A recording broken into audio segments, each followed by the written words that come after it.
हामीले नचाहँदै पनि दिनदिनै सुन्नुपर्ने शब्द हो महँगी अनि बेरोजगारी। चाडबाड मुखमा आयो कि महँगीको मालले जनताको ढाडै छेक्छ। सामानको भाउ सुन्दा कहाली लाएर आउँछ। जनतालाई हाँसु कि रौँ जस्तो लाग्छ, मरु कि बाँचु जस्तो लाग्छ। तर के गर्नु, चाड मनाउनै पर्यो। दिनदिनै बजार महँगो बन्दैछ। केही सस्तो छैन यो देशमा। सुनदेखि लसुनसम्म सबै महँगा छन्। जनता हौँ, हरेक मार सहनै पर्छ। हामी निरीह जनता हौँ, गुहार्ने ठाउँ कतै छैन।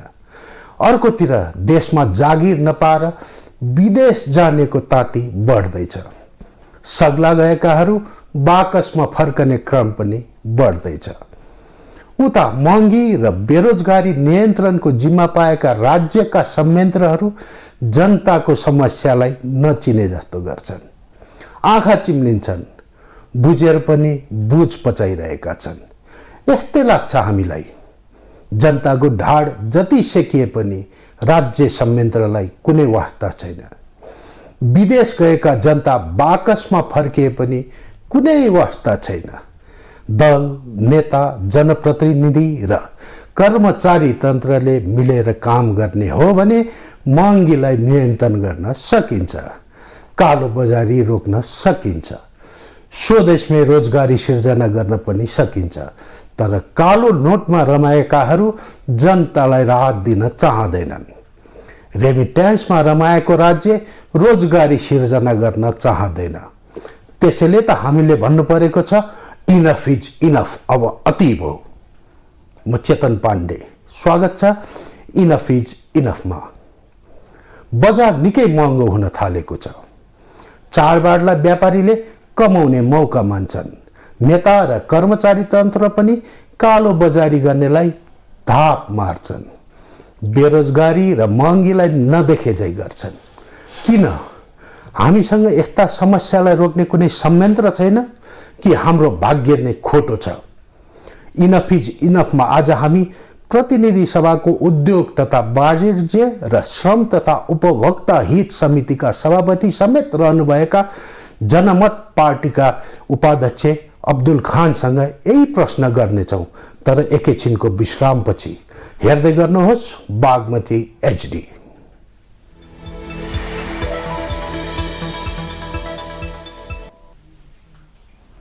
स्वागत छ इनफ इज इनफमा। जति जोगी आए पनि काने चिरिएका भने चाहिँ जति सरकार आए पनि जनताको समस्या जस्ताको तस्तै रहन्छ। महँगीको मारले कहिले छाड्दैन। किन?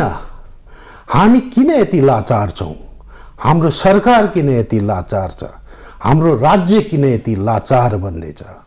बजारलाई नियन्त्रण र नियमन समेत गर्न नसक्ने, जनताका लागि देशमै रोजगारी सिर्जना गर्न नसक्ने। के हाम्रा कानुनमै त्रुटि छन् कि हाम्रो मानसिकतामा?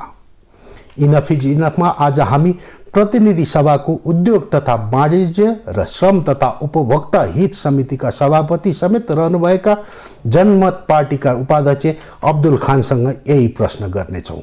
तर पहिले हेरौँ यो रिपोर्ट।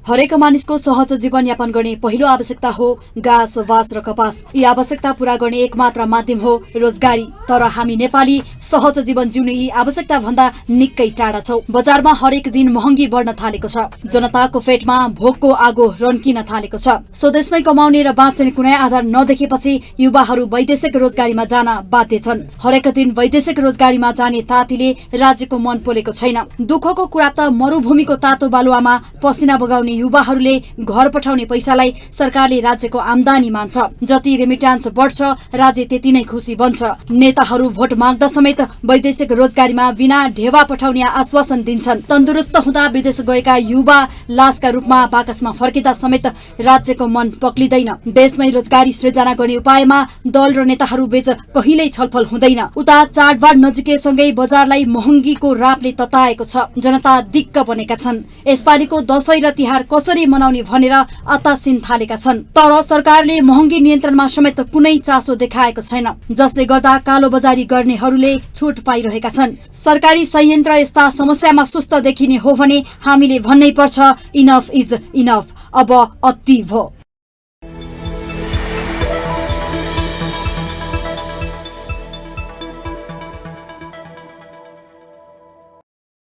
माननीयज्यू, धन्यवाद। किन हाम्रो भाग्य खोटो हो माननीयज्यू?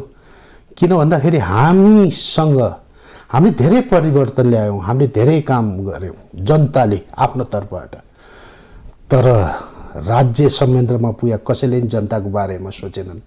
महँगी साह्रै बढ्यो, बेरोजगारी साह्रै बढ्यो। अब तपाईँ यो समितिमा आउनु भएको छ, अब के सोच्नु भएको छ, कसरी अगाडि बढ्ने सोच्नु भएको छ? समयको हिसाबले हजुरले भन्नुभएको प्रश्न एकदम जायज प्रश्न हो। अहिलेको अवस्थामा खास गरी समाजको र देशको स्थिति भनेको महँगी र बेरोजगारीले गर्दा साह्रै जर्जर अवस्थामा बनेको छ।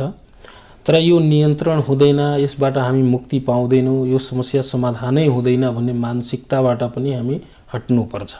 किनभने यी समस्याहरू भनेकै मानव सृजित समस्याहरू हुन्। सरकार र जनता बीचको जुन एउटा दूरीको रहेछ, त्यो दूरीलाई समाप्त पार्ने एउटा मानव निर्मित समस्या भएको कारणले गर्दा यसलाई समाधान पनि हामी नै गर्छौँ। र हामी सबै पक्षले, सबै तह र तबकाले आफ्नो पाएको काम, पाएको जिम्मेवारी सहज रूपमा र सही तरिकाले नियन्त्रण गर्न सक्नुपर्छ। आफ्नो जिम्मेवारी निर्वाहनमा कहीँ कतैबाट चुक्नु हुँदैन। त्यसकारण त्यसपछि मात्र यस्ता समस्याहरू समाधान हुन्छन्। हेर्नुहोस्, हैन, यहाँ त बन्दुक बोक्नेदेखि लिएर संसदसम्म आइसक्नुभयो। यहाँलाई लाग्छ कति यो छ हामीसँग त्यस्तो इच्छा शक्ति भए नेता छन् जस्तो तपाईँलाई लाग्छ, जो यो जनताको समस्याहरू अलि थोरै थोरै समयमा पुरा गरिदिन्छन् भन्ने? हेर्नुहोस्, हामी त बन्दुक कहिले पनि बोकेर आएका छैनौँ, तर एउटा आन्दोलनबाट एउटा भूमिगत त रहनुभयो। भूमिगत भन्नाले अर्धभूमिगत जस्तै, किनभने हामी शान्तिपूर्ण आन्दोलनमा जहिले पनि विश्वास राख्ने सङ्गठनमा भएकोले पार्टीभन्दा पहिला हाम्रो सङ्गठन पनि शान्तिपूर्ण रूपलाई नै एउटा मेन आधार स्तम्भ बनाएको अवस्थामा थियो। त्यसैलाई हामी बोकेर आएको, हामी बन्दुक कहिले पनि उठाएनौँ, बन्दुकप्रति हाम्रो विश्वास पनि छैन। तर बमसम पड्काउनु भयो नि त? होइन होइन, त्यस्ता काम चाहिँ जनमत पार्टीले कहिले पनि जनमत पार्टीको नामले गर्यो। बरु हामीलाई प्रहरीले समात्दाखेरि, हामीलाई हान्दाखेरि, पिट्दाखेरि, हाम्रो कानको जाली फुटाउँदा पनि हामी फुलै दिएका हौँ बाहिर निस्केपछि। त्यस्तो आन्दोलनबाट हामी आएको वास्तवमा। त्यो बम बारुद गोलाप्रति हाम्रो विश्वास कहिले पनि थिएन, अहिले पनि छैन।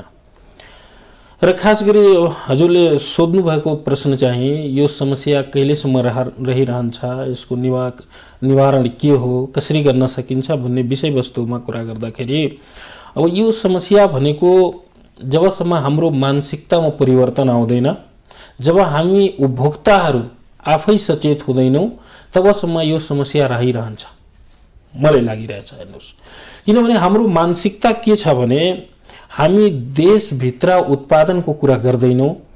जतिखेर अभाव आउँछ उतिखेर अभावलाई लिएर हामी कान समाउँछौँ, हैन, मुख छोडेर गाली गर्छौँ र आँखाभरि आँसु आउँछ उतिखेर मात्र। त्यसको अगाडि पछाडि फेरि हामी केही सोच्दैनौँ। त्यसको अगाडि पछाडि चिनी कहाँबाट आउँछ हामी सोध्दैनौँ, फलफुल माछा मासु कहाँबाट आउँछ हामी कहिले पनि ख्याल गर्दैनौँ। तब जब समस्या पर्छ त्यसपछि मात्रै हामी चिच्याउने काम गर्छौँ।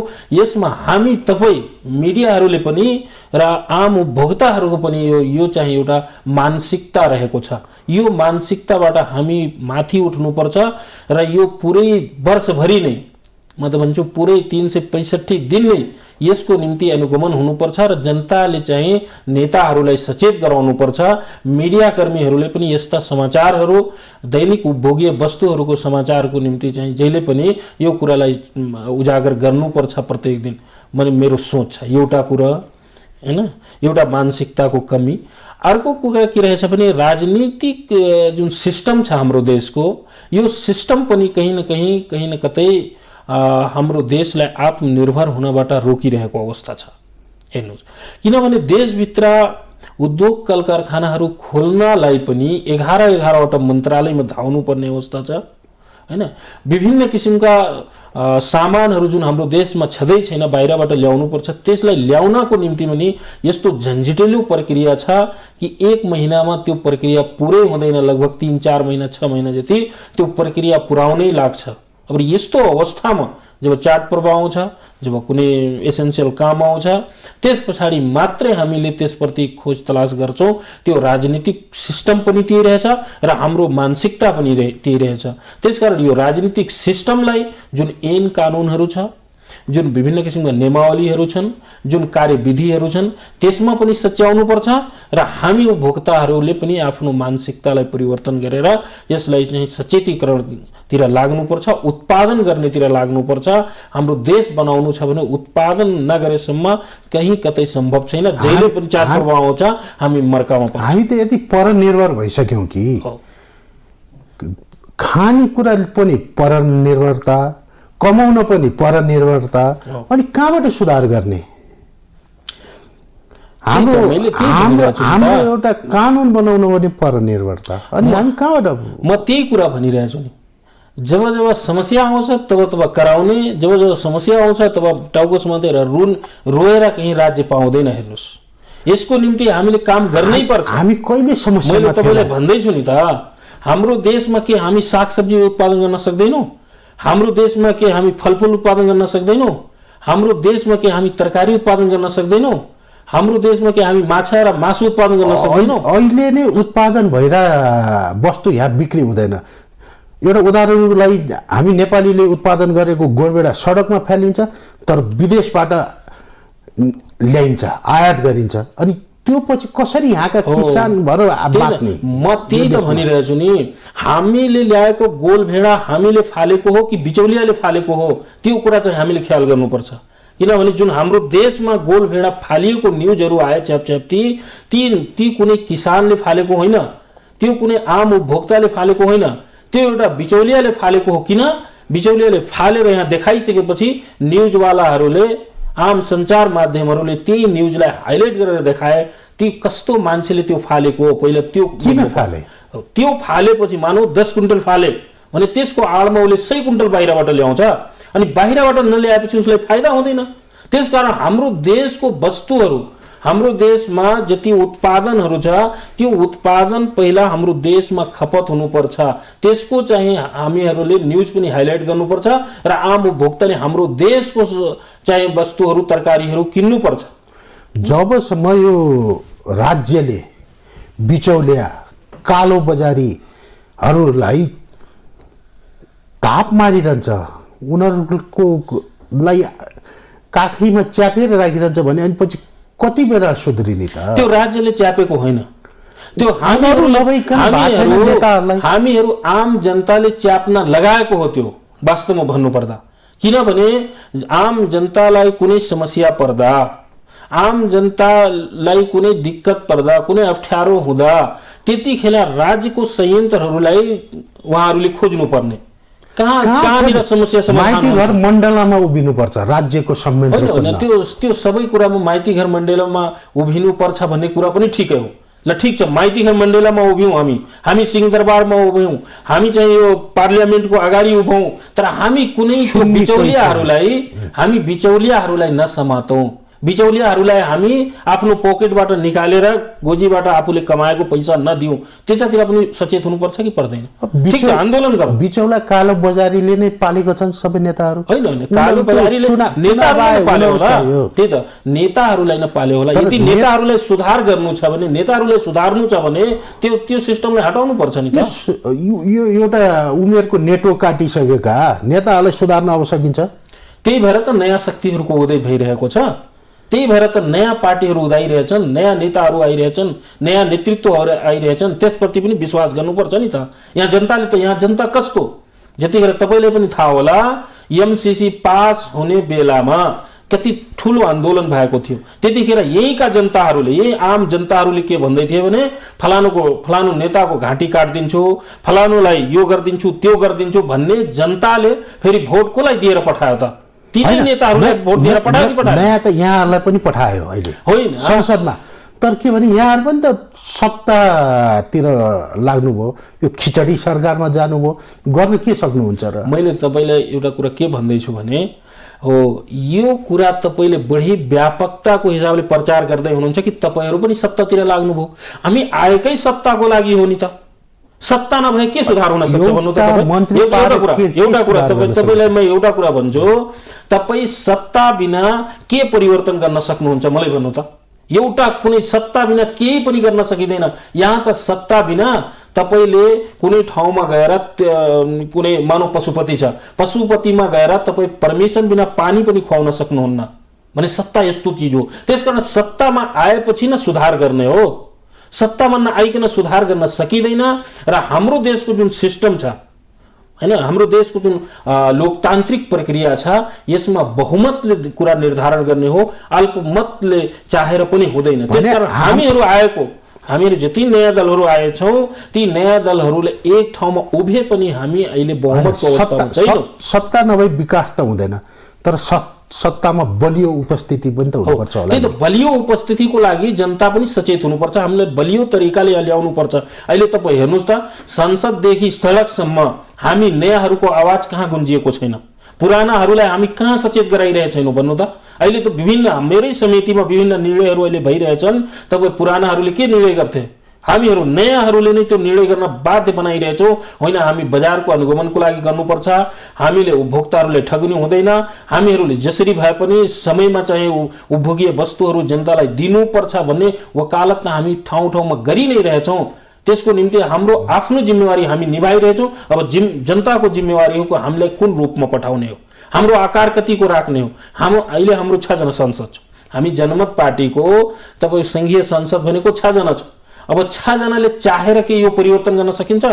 चाहना त धेरै छ, घोषणापत्र धेरै छ, हामीसँग रणनीति पनि धेरै छ। 60 हुँदै जान्छ होला। हो, त्यो त समयले अब 60 पुऱ्यायो भने उतिखेर तपाईँ यो सवाल गर्नु होला। कमजोर व्यवस्था र अवस्थामा रहेछौँ है हामी, सत्ता नभइकन केही गर्नै नसक्ने। त्यत्रो 265 जना हामी लान्छौँ, 275 मध्ये त सबै सत्तामा जाँदैन नि त।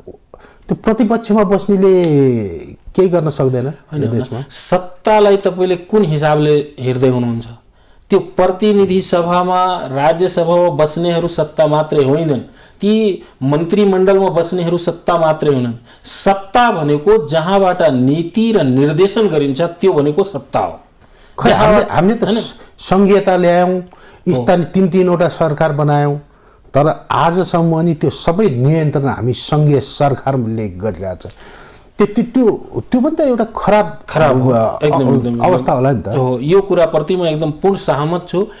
यो किन अवस्था आइरहेछ भने अहिलेको अवस्थामा हामीले संहितालाई पूर्ण रूपमा कार्यान्वयन गर्न सकेका छैनौँ। संहिताको जुन मूल मर्म हो, संहिताको जुन भावना हो, संघीय प्रणालीको जुन सिस्टम हो, त्यो सिस्टममा अहिले हामी पूर्ण रूपमा चाहिँ गइसकेका छैनौँ। भनेपछि यो ठुला दलहरूको मानसिकता हो सारा देशभरि आफै कन्ट्रोल गरिराखौँ भन्ने। अनि त्यो म पूर्ण रूपले मानसिकता पनि भन्दैन, किनभने यो गणतन्त्र र संहिता ल्याउनमा उहाँहरूकै सबभन्दा ठुलो हात रहेको छ। तर शक्ति दिन किन चाहनुहुन्न? शक्ति दिन चाहनुहुन्छ, तर एकैचोटिमा सबै शक्तिहरू दिनको निम्ति ऐन कानुनहरू पनि बन्नुपर्ने हुन्छ। ऐन कानुनहरू बनाउन वास्तवमा ढिलै भएको छ हैन।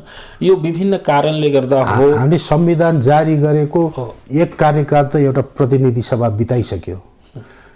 5 वर्ष 6 वर्षमा नबन्नु भने त दुःखदायी कुरा होइन त? साह्रै दुःखदायी कुरा हो। मैले हाउसमा पनि यो कुरा बोलेछु कि हाम्रो संविधानमा पनि उल्लेख गरेको छ 3 वर्षभित्र मौलिक हक अधिकारहरू कार्यान्वयनमा हुनुपर्छ भन्ने हाम्रो संविधानमा उल्लेख गरेको छ। तर अहिले 8 वर्ष बितिसक्दा पनि मौलिक हक अधिकारको पनि कार्यान्वयन नभएको प्रति साह्रै यो चिन्ताको विषय हो भनेर मैले हाउसमा पनि बोलेको अवस्था छ। तर बोलेर मात्र हुँदैन। हेर्नुहोस्, हामीले चाहेर मात्र सबै गर्न सकिँदैन। अहिले देशको सिस्टम जुन छ एउटा कर्मचारी तन्त्रको छुट्टै सिस्टम छ। यहाँ पुराना राजनीतिक दलहरूको सोचाइ मानसिकता अब पुरानै हिसाब किताबको रहेको छ। त्यसकारण यी विभिन्न सिस्टमले गर्दाखेरि अहिले अलिकति ढिलै भएको छ। तर के दिन पछाडि, केही वर्ष पछाडि, केही समय पछाडि पक्कै नै यो कार्यान्वयनमा आउँछ र संहितापूर्ण रूपमा कार्यान्वयन भएपछि धेरै चाहिँ जनताले राहत पाउन सक्छ, धेरै सुविधाहरू पाउन सक्छ। हाम्रो देशको भविष्य उज्जवल छ। निकट भविष्यमा हाम्रो देशको सम्भावना, विकासको सम्भावना धेरै छ। त्यो हुन्छ पनि, त्यसको लागि अलिकति समय मात्र हो, कुर्नुपर्ने अवस्था हुन्छ। यसको निम्ति हामी सबै सचेत हुनुपर्छ। हामी तपाईँ सबैले आफ्नो जिम्मेवारी निभाउनु पर्ने हुन्छ। आशा गरौँ यहाँले भनेको कुरा सही होला, तर हामीले सर्वसाधारणसँग पनि सोधेका थियौँ महँगी र बेरोजगारीका बारेमा। उहाँहरू के भन्नुहुन्छ एकचोटि हेरौँ अनि फेरि कुराकानी अगाडि बढाउन।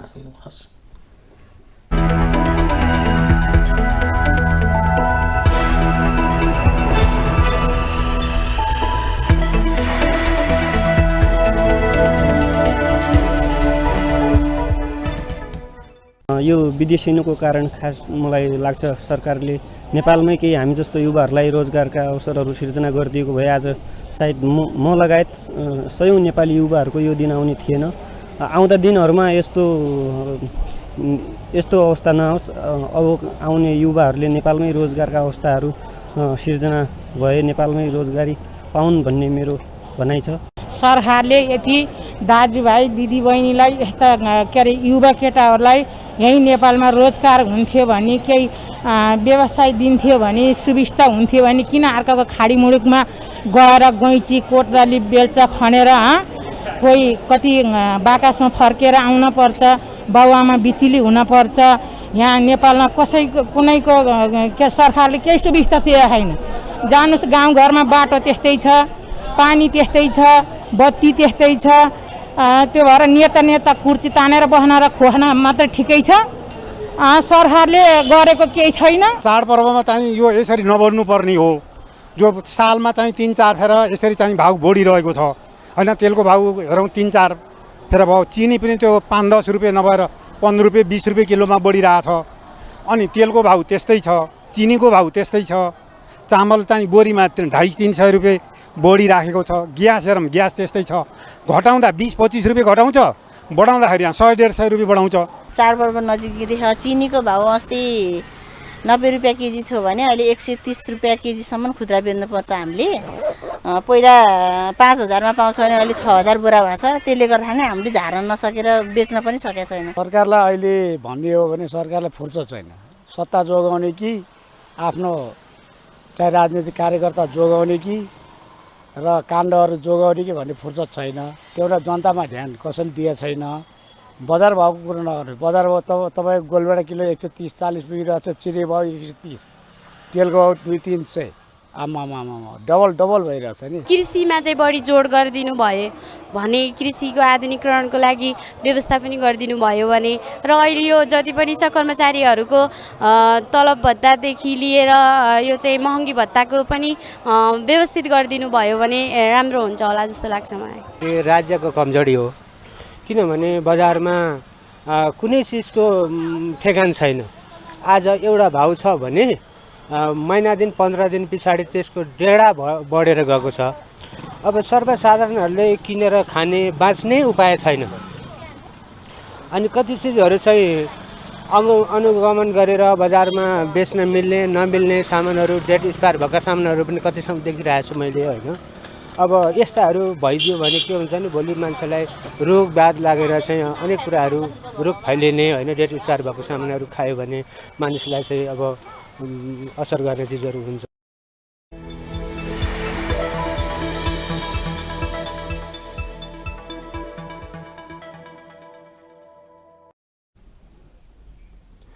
हामी सुन्यौँ माननीय जनताहरू साह्रै निराश छन्। के हुन्छ भन्ने आशा पनि गरिरहेको छैनन्। यसलाई चिर्ने कसरी, जनतालाई आशावादी बनाउने कसरी? हो, यहाँ हेर्दाखेरि खासमा मैले 2-3टा कुराहरू प्रमुखताको साथ हेरेँ। एउटा त यो बेरोजगारीको समस्याहरू देखियो, विदेशमा हालपत्र पर्नेदेखि लिएर अनेकौँ समस्याहरू देखे।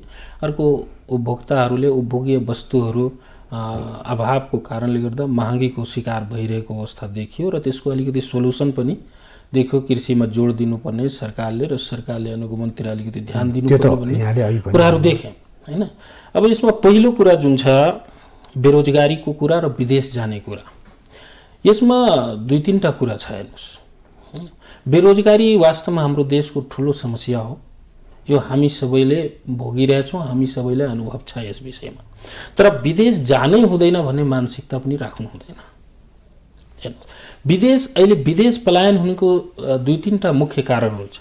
एउटा त के छ भने हाम्रो देशमा केही नगरौँ, विदेशमा गएपछि धेरै राम्रो हुन्छ, धेरै कमाएर ल्याउन सकिन्छ, सजिलो हुन्छ भनेर आफ्नो देशभित्र केही गर्न नचाहने, विदेश जान चाहिँ एकदम तत्पर हुने यी किसिमको यस्तो मानसिकता छ। बेरोजगारीको उपज हो, बेरोजगारीकै उपजमा पनि, बेरोजगारीको उपज भन्दा पनि मानसिकताको उपज हो एउटा। अर्को के छ भने श्रमको निम्ति जुन व्यक्तिहरूले हैन अलिकति सिप सिकेका हुँदैनन्, सिप जानेका हुँदैनन्, त्यस्ता व्यक्तिहरू प्राय विदेश गएपछि अल्पत्रमा पर्ने हुन्छ हैन। त्यसकारण हाम्रो सरकारको र हामीहरूको वास्तवमा जिम्मेवारी त्यो हो कि हामी सिपमूलक जनशक्ति उत्पादन गरौँ। अहिले त विदेशकै रेकर्ड हेरौँ, लगभग 7 देखि 10 लाखसम्म हाराहारीमा हाम्रो देशबाट विदेशमा व्यक्तिहरूले श्रमको लागि गएछ हैन। त्यसमध्ये सिप सिकेका गएहरूको अवस्था र केही नजानेका, केही नबुझेकाहरूको अवस्थामा कस्तो परिवर्तन? कसले बुझाउने त? दलाल लागेका छन्। हैन, म भन्दै दलाल भन्दा पनि यसमा उनीहरूले त जानेछस् नजानेछस् केही छैन, जा काम गर, पैसा कमाउँछन् उनीहरूले। त्यही लोभ देखाएर पठाइरहेछन् नि। हो, त्यही त म भनिरहेछु। अहिले हाम्रो देशमा लगभग 111वटा देशमा हाम्रो देशबाट विभिन्न किसिमका म्यान पावर कम्पनीहरूबाट व्यक्तिहरू, श्रमिकहरू जाने गर्दछन्, गएका पनि छन् हैन। त्यसमा अलिकति सिप सिकेकाहरू धेरै राम्रो अवस्थामा पनि छन्। विदेश जानु नै हुँदैन भन्ने छैन। केही सिप सिकेर, केही टेक्निकल कुराहरू बुझेर, जस्तै केही इन्जिनियरहरूले, केही डाक्टरहरूले, केही नर्सहरूले, त्यस्तो जनशक्ति गए पनि यहाँबाट हाम्रो नेपालभन्दा 4 गुणा बढी त्यहाँ पैसा पनि कमाउँछन् र 4 गुणा बढी त्यहाँ आरामदायी अवस्था पनि छ। जनशक्ति विदेश गएपछि हाम्रो देशमा के गर्ने त? म त्यही कुरामा आइरहेको छु हैन। ती जनशक्तिहरूलाई देशभन्दा बाहिर विदेशमा जानु नै हुँदैन भन्ने छैन, जानुपर्छ। हाम्रो देशको लागि यदि इन्कम पनि बढ्छ र उहाँहरूलाई सुविधा पनि हुन्छ भने जानुपर्छ। एउटा त्यस्तो किसिमको जनशक्ति गएको छ। अर्को कस्तो किसिमको जनशक्ति गएको छ भने जसलाई केही पनि थाहा छैन, इभन कुनै समस्या पर्दाखेरि कहाँ टेलिफोन गर्ने, एम्बेसी कहाँ छ, एम्बेसीको टेलिफोन के हो भन्नेसम्मको जानकारी छैन, त्यस्ता व्यक्तिहरू पनि गएका छन्। र प्राय दुःख पाउने त्यस्तै व्यक्तिहरू हुन्। हेर्नु, विदेशमा गएपछि कहीँ रोडमा सुत्नु पर्यो, कहीँ कम्पनीले काम गर्न दिँदैन, कहीँ उनीहरूलाई देखाएरै तिमीहरू के नै गर्न सक्छौ भनेर लगेको छ। त्यहाँ गएर अलपत्र पर्छु भन्ने त जाँदैन थियो होला नि। त्यसकारण यसमा के छ, श्रमिकहरू पनि अबको समयमा विभिन्न किसिमको माध्यमहरू छ, टेलिभिजन, तपाईँकै टेलिभिजन छ, यस्ता अनेकौँ टेलिभिजनहरू छ, विभिन्न किसिमको फेसबुक छ, अनेक माध्यम छ।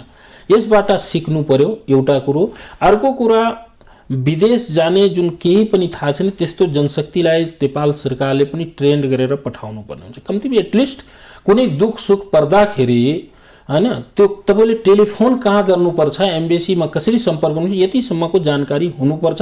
र अर्को के छ, हाम्रो समस्या अर्को पनि सरकारको के छ भने अहिलेसम्म हाम्रो देशले साउदी जस्तो देशसँग पनि श्रम सम्झौता गर्न सकेको छैन।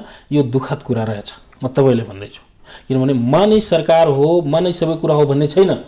हामी आएको त 1 वर्ष पनि पुगेको छैन। योभन्दा त पहिलादेखि दशकौँदेखि कोही न कोही सरकार चलाइरहेछ, कोही न कोही हाकिरहेको छ, व्यक्तिहरू विदेश गइरहेको अवस्था छ। त्यसकारण साउदी जस्तो देशसँग हाम्रो देशले धेरै जान्छन् नेपालीहरू। हाम्रो देशले जुन एउटा लेबर अर्गनाइजेसनको श्रम सम्झौता हो, उसले दिने फ्यासिलिटी हो, कुनै पनि लेबरलाई मिनिमम जुन ह्युमन राइटको कुरा हो उसले पाउने फ्यासिलिटी हो, त्यस सम्बन्धमा पनि हाम्रो देशले सम्झौता गर्न सके छैन विभिन्न देशहरूसँग। यो चाहिँ दुःखद कुरा हो। त्यसकारण म यो कुरा श्रम मन्त्रीज्यूलाई र म आफैको कुरा, मेरो समितिको कुरा पर्ने भएकोले अस्ति म श्रम मन्त्रीज्यूलाई बोलाएर बैठकमा यो सबै जानकारीहरू लिए र अब उपरान्त पठाउँदाखेरि, जुनसुकै देशमा पठाउँदाखेरि पहिला त्यो देशसँग हाम्रो देशले कुन टर्ममा कसरी सम्झौता गरेको छ त्यो कुरा चाहिँ हाम्रो समितिमा ल्याएर दिनुस् भनेर हामी आदेश पनि गरेका छौँ यो विषयमा। हेर्नुहोस् हैन।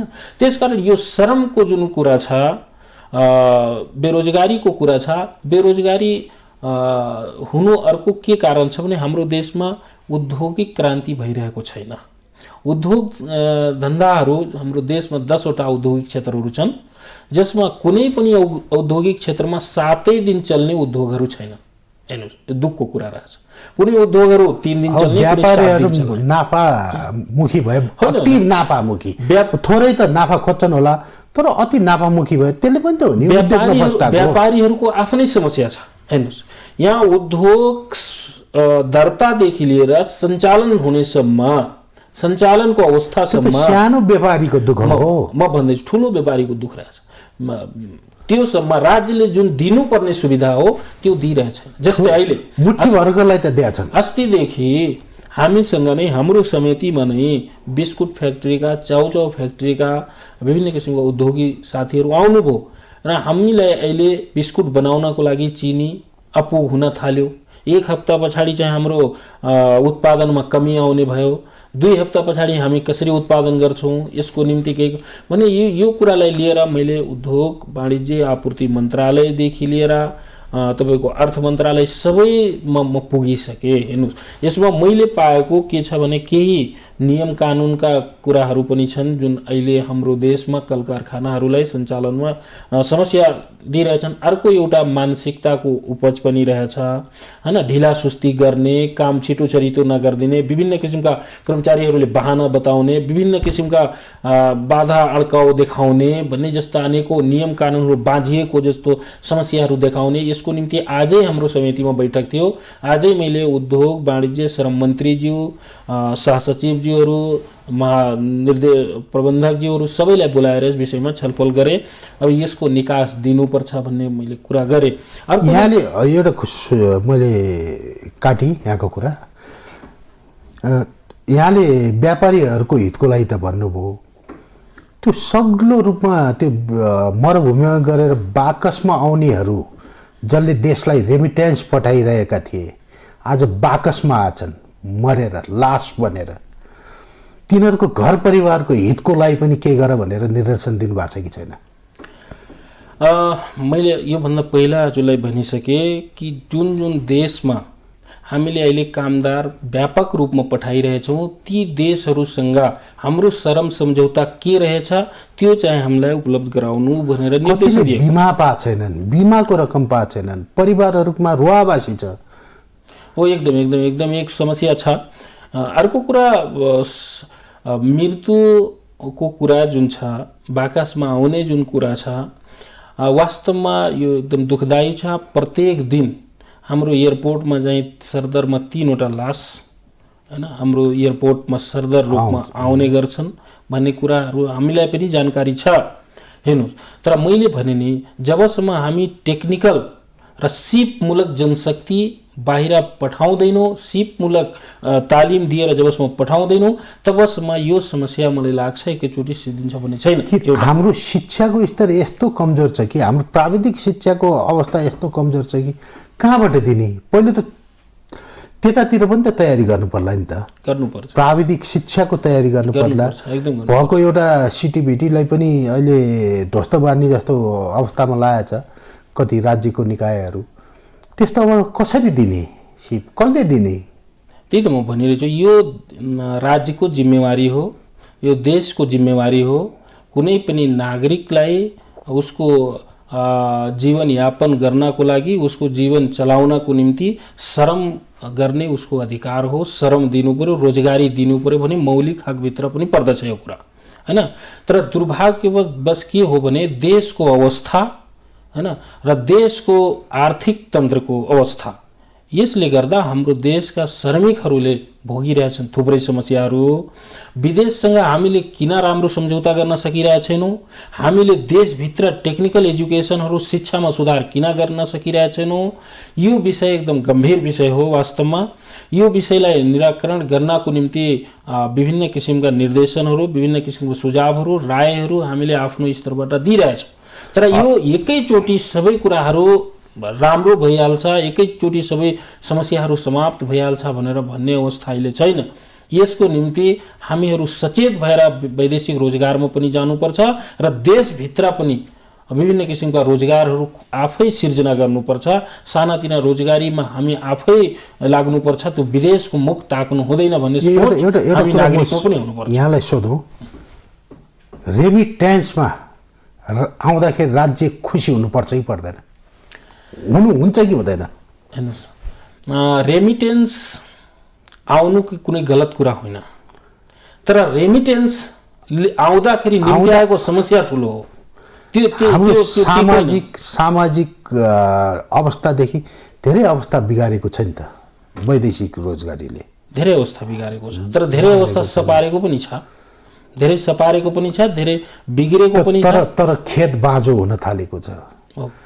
देशको समृद्धिमा पूर्ण विराम राख्न थालेको छ। त्यो त दिक्क लाग्दैन? त्यो त म पहिलेदेखि भनिरहेको छु नि, यस कुराप्रति राज्य पनि चुकिरहेको छ र उपभोग यहाँका व्यक्तिहरूले मानिसहरूले हाम्रो चाहिँ एउटा मानसिकता नै परिवर्तन। हामी आफ्नो खेत नजोत्ने, हामी आफ्नो खेतमा काम गर्दाखेरि लाज मान्ने, तर दुबई मलेसिया साउदी कतारमा 50 डिग्री तापक्रममा गएर त्यहाँ त्यही काम गर्ने। रकम राम्रो छ नि त, पेटको उसको आफ्नो परिवारको पेट पालिन्छ नि त, किन नजाने? त्यही त म त भने नि पहिले नि भने जानु त्यति नराम्रो होइन। त्यहाँ कमाइ हुन्छ त्यो यहाँ गर्ने वातावरण, जस्तै तपाईँहरू नयाँ पार्टी भएर आउनु भएको छ, तपाईँहरूले बनाउनुहुन्छ त्यो वातावरण? एकदम बनाउँछु।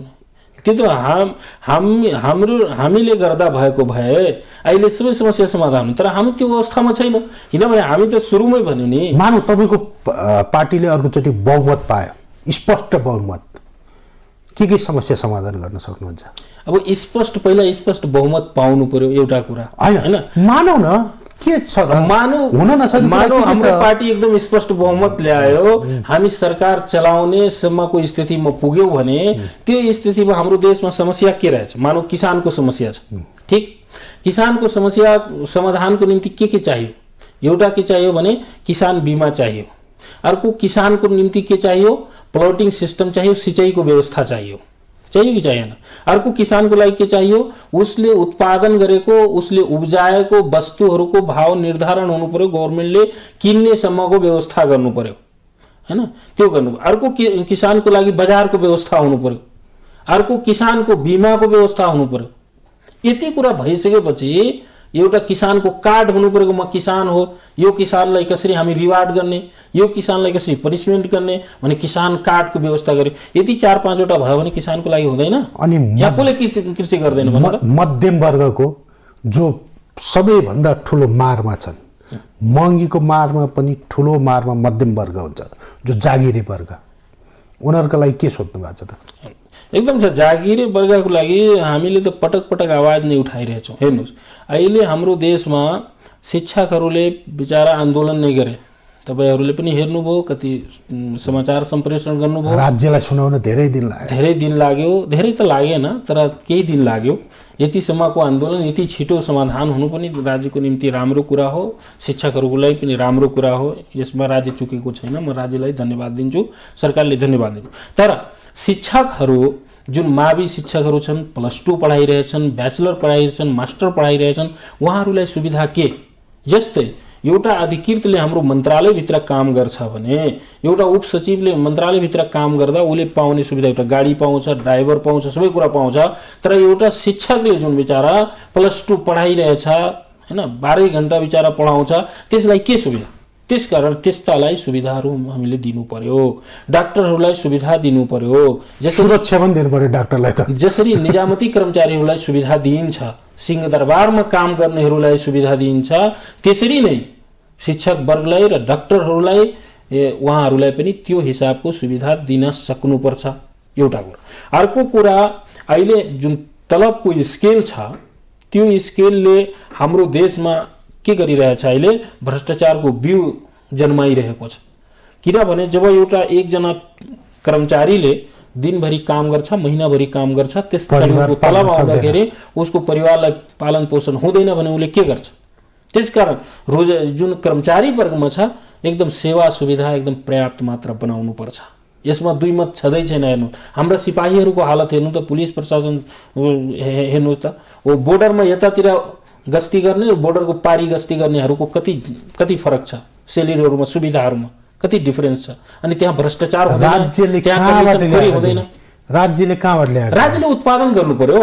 राज्यसँग 2-3टा कुरा मात्र गर्न सक्यो। मैले भनिरहेको छु राज्यले त अहिले रेमिटेन्स बाहेक केही उत्पादनै गरेको छैन। तपाईले भन्नुभयो तपाईहरू आउनुभयो के गर्नुहुन्छ भनेर, म त्यही कुरा गर्दैछु। यदि हामीहरू आयो भने यहाँ 2-3टा कुरा मात्र गर्न छ। यहाँ त तपाईले फलफुल सागसब्जी आफै उत्पादन गर्न सक्नु पर्यो, देशलाई आत्मनिर्भर बनाउनु पर्यो। त्यसमा एउटा माछा र मासुमा देशलाई आत्मनिर्भर बनाउनु पर्यो। ठिक, अर्को के गर्नु पर्यो भने ठ्याक्कै पर्यटन व्यवसायलाई बढाउनु पर्यो। यसको निम्ति खालि 2-3टा काम गरिदिनु पर्छ। एउटा एयरपोर्टको क्वालिटी बढाउनु पर्छ, अर्को एयरपोर्टदेखि पर्यटन स्थलसम्मको रोडको व्यवस्था राम्रो बनाइदिनु पर्छ। यति मात्र गरिदियो भने पर्यटनबाट हाम्रो देशलाई धेरै इन्कमहरू आउन सक्छ। तेस्रो कुरा के गरिदिनु पर्छ भने किसानहरूलाई, कृषि क्षेत्रलाई व्यापक सुधार गर्नु पर्छ र व्यापक सुविधाहरू दिएपछि आधुनिकीकरणको वैज्ञानिक ढङ्गले गरिदिएपछि त्यो हाम्रो देशलाई यति मात्र गर्यो भने इनफ छ। इनफ इज यहाँ अब मैले सोधिहालौँ जाँदै यो दसैँमा, यो तिहारमा अब नेपालीहरूले योभन्दा महँगी सहनु पर्ला कि नपर्ला? तपाईँहरूले के संयन्त्र ल्याएर बजारलाई नियन्त्रण गर्नुहुन्छ? अहिले हामीले उद्योग मन्त्रालयलाई निर्देशन दिएछौँ, यी तपाईँहरू अनुगमनको पाटो एकदम बढाउनुहोस्। उहाँहरूले पनि हामीसँग प्रतिबद्ध हुनुभएको छ। खै छैन त बजारमा त हरेक दिन यो कुरा नभन्नु, छँदै छैन भनेर नभन्नुहोस्। अहिले धेरै अनुगमनहरू भइरहेछ। जुन कृत्रिम अभावको कुरा छ, जुन कालो बजारीको कुरा छ, जुन जनतालाई उपभोक्तालाई ठगिने कुरा रहेको छ, यो नियन्त्रण अहिले भइरहेछ। तपाईँ हेर्दै हुनुहुन्छ विभिन्न ठाउँहरूमा छापामारीदेखि लिएर विभिन्न यस्ता कालाबजारी गर्नेहरू समातिरहेछन्। अहिले मेन पावरहरू पनि समातिरहेको अवस्था छ। त्यसकारण 753वटै पालिकामा उहाँहरूको संयन्त्र छ। हेर्नुहोस्, मन्त्रालयको संयन्त्र छ, तपाईँहरू त्यो परिचालन गर्नुहोस्। एउटा अर्को स्थानीय सरकारलाई, हैन, नगरपालिका र गाउँपालिकालाई पनि यस विषयमा एकदम छिटोभन्दा छिटो परिचालन गर्न लगाउनुहोस्, किनभने उहाँको पनि यसमा अधिकार छ। हामी समितिबाट पनि लगभग 6-7वटा समिति बनाएछौँ, उपसमितिहरू। हामी पनि प्रदेश वाइज चाहिँ यसको अनुगमन गर्ने भन्ने हामी पनि निर्णय गरेछौँ। तर हाम्रो अहिले ढिलै किन भयो भनेपछि हाम्रो सङ्घीय सचिवालयको ठ्याक्कै बैठक भयो यसै सन्दर्भलाई लिएर कि हामी अनुगमन कसरी गर्ने, हामी जनतालाई कसरी सहुलियत रूपमा उपभोग्य वस्तुहरू प्रदान गर्ने, यी विषयमा 2 दिने हाम्रो कार्यक्रम भयो र अब यसको छिटै छलफल गरेर हामी पनि यसको अनुगमन गर्नेछौँ। त्यसकारण राज्यको प्रत्येक निकाय र प्रत्येक अङ्गबाट यसलाई हामी निराकरण गर्नेतिर लाग्नु पर्यो। एउटा कुरा अर्को के छ, उपभोक्ताहरूले पनि यस विषयमा चनाखो हुनु पर्यो।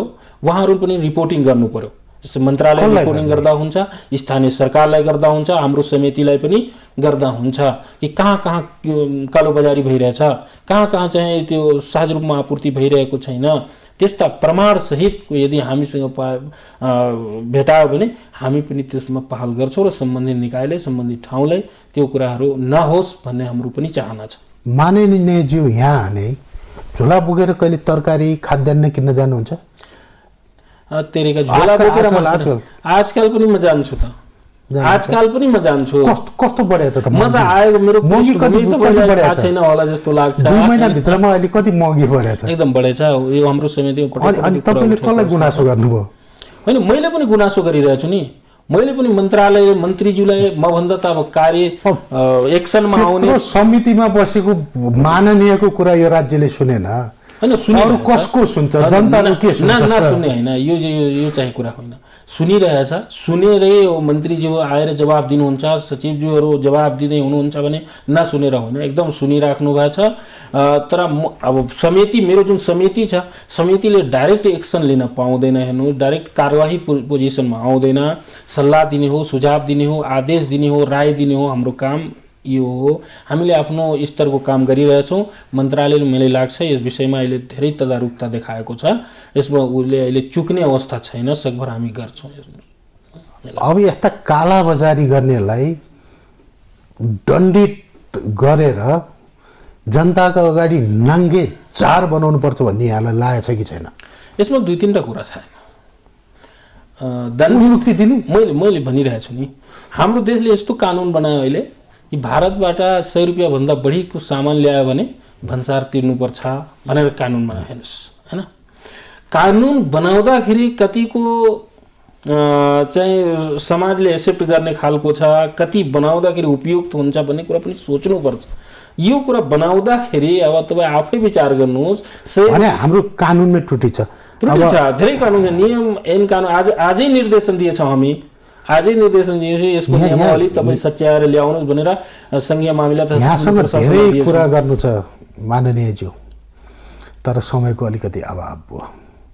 फेरि कुरा गर्नुपर्छ हामी। आशा गरौँ प्रतिनिधि सभाको उद्योग तथा वाणिज्य र श्रम तथा उपभोक्ता हित समितिका सभापति समेत रहनुभएका जनमत पार्टीका उपाध्यक्ष अब्दुल खानसँग हामीले आज कुराकानी गऱ्यौँ। उहाँले आशा देखाउनु भएको छ, विश्वास दिलाउन खोज्नु भएको छ। महँगी बढ्छ, बेरोजगारी हट्छ, तर समय लाग्छ। हामी नेपाली समय कुर्न तयार छौँ, किनकि हामीले धेरै समय कुरिसक्यौँ, धेरै समय बिताइसक्यौँ। हामीलाई अरू फेरि समय कुर्न कुनै नौलो कुरा लाग्दैन, कुनै अचम्म लाग्दैन। हवस् त, आजको इनफ इज इनफ यति नै। अर्को दिन अर्को मुद्दासहित उपस्थित हुने नै छौँ। तबसम्मलाई औँला उठाएर भनौँ इनफ इज इनफ, अब अति भयो।